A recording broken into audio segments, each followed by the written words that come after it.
Betrayal அதாவது துரோகம். துரோகன்றது நமக்கு நிறைய பேர்கிட்டேருந்து நம்ம கற்றுப்போம். நிறைய பேர் நமக்கு துரோகம் செய்வாங்க. ஸோ லவ்வில் துரோகம் ஏற்பட்டால் அதை எப்படி ஒருத்தர் ஃபேஸ் பண்ணார் அப்படின்ற ஸ்டோரியை தான் நான் இன்றைக்கி சொல்ல போகிறேன். ஒரு ஊரில் ராஜு மீரான்னு சொல்லிட்டு 2 பேர் லவ் பண்ணிட்டு இருந்தாங்களாம்.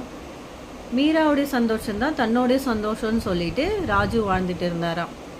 அப்போ ஒரு நாள் ராஜுவோட பெட்டரான ஒரு பர்சனை மீரா மீட் பண்ணாங்களாம். ஸோ அவங்க கொஞ்சம் கூட யோசிக்காமல் அந்த பர்சனை மேரேஜ் பண்ணிட்டு போயிட்டாங்களாம்.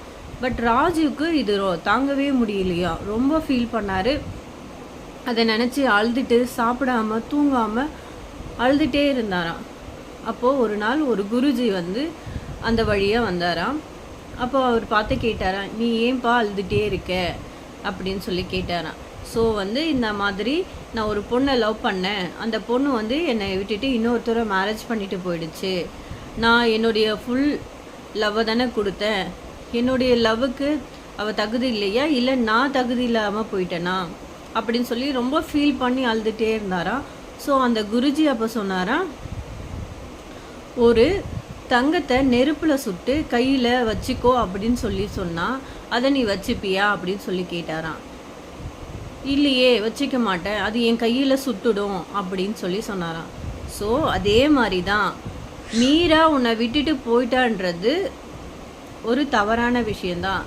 ஆனால் அந்த துரோகத்தை, அவள் பண்ண துரோகத்தை நீ மனசுக்குள்ளே வச்சுட்டு இருக்கிறனால தான் நீ சஃபர் ஆகிற. அவள் பண்ண துரோகத்தை நீ மறந்துடு, அதையே நினச்சிட்டு இருந்தா நீ தான் வந்து சஃபர் ஆவ, லைஃப்பில் அடுத்த கட்டத்தை நோக்கி நீ போக மாட்ட.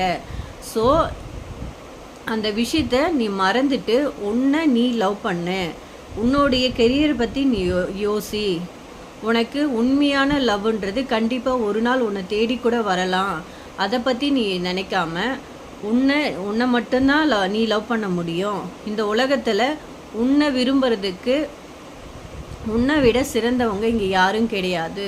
ஸோ லவ் யுவர் செல்ஃப் அப்படின்னு சொல்லிட்டு அட்வைஸ் பண்ணாராம். ஸோ அதுலேருந்து ராஜு அவருடைய கெரியரை பற்றி யோசிச்சாராம்.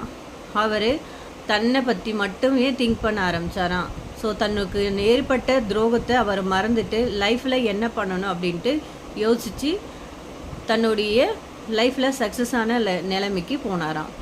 ஸோ இதுதான் இந்த ஸ்டோரியோட அர்த்தம்.